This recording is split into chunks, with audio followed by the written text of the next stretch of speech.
안녕하십니까. 정경호 변호사입니다. 오늘은 서울시 공익변호사 활동을 하고 있습니다. 목삼동 주민센터에 접수된 민원인들에 대해서 전화 상담을 하는 것인데요. 그 틈에 잠시 시간 내어 영상을 찍고 있습니다. 어제 블로그에 썼던 위자료 청구에 대해서 잠깐 말씀드리겠습니다. 위자료 청구는 많이 들어보셨을 겁니다. 흔히 형사사건의 피해자나 이혼사건의 원고가 위자료 청구를 많이 하죠.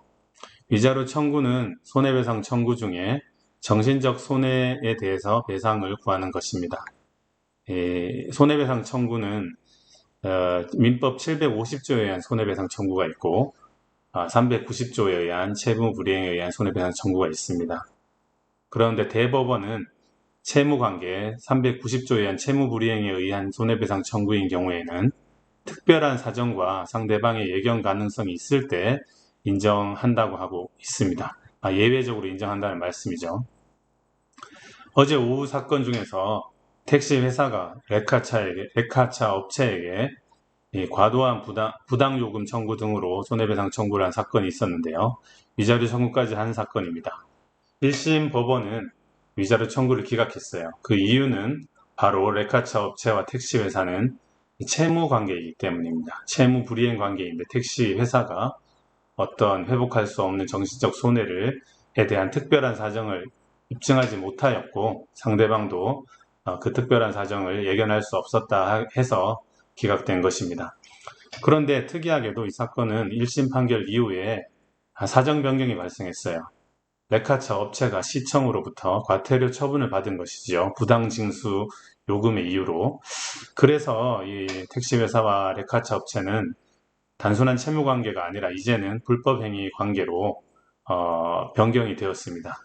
추가가 된 거죠.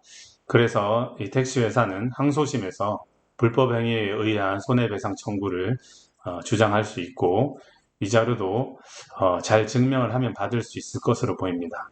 그렇지만 1심까지 주장한 걸로 보아서는 쉽지가 않을 것 같습니다. 왜냐하면 정신적 손해인 경우에도 증명을 해야 되기 때문입니다. 대법원은 손해가 발생했음이 명백한데 손해액에 대한 증명이 부족할 경우에 예외적으로 변론의 전 취지를 고려해서 그 손해배상을 인정하기도 합니다. 그렇지만 그야말로 예외이고요. 보통의 경우에는 청구하는 원고가 증명을 해야 되는데요. 증명의 수단이라고 하면 가장 쉬운 거는 병원 진단서 같은 것이 있을 거고요. 이 회사의 경우에는 어떤 특별한 사정에 의해서 신용이 훼손되었다. 그런 구체적인 자료를 제시하면서 구체적인 손해배상을 산정해서 청구해야지 일부라도 인정될 수 있을 것입니다.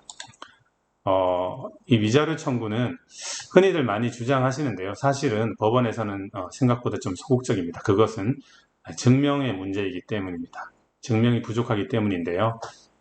어떤 사건의 피해자라고 하시면 위자료 청구까지 하시려고 하면 미리 그 증명을 염두에 주시고 대비하시면 좋겠습니다.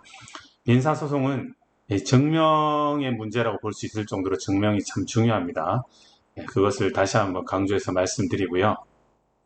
처음으로 찍었던 영상을 보니까 참 경직되어 있기도 하고 영상도 화면 밝기도 어둡고 좀 그렇더라고요. 그렇지만 제가 누구의 도움도 받지 않고 어떠한 편집도 하지 않고 바로 올리는 것인 만큼 양해를 해주시고 그렇게 양해해 주셔야지 지속 가능하며 좀 뭐라 그럴까 보다 발전하는 모습이 될 수 있을 것 같습니다. 감사합니다.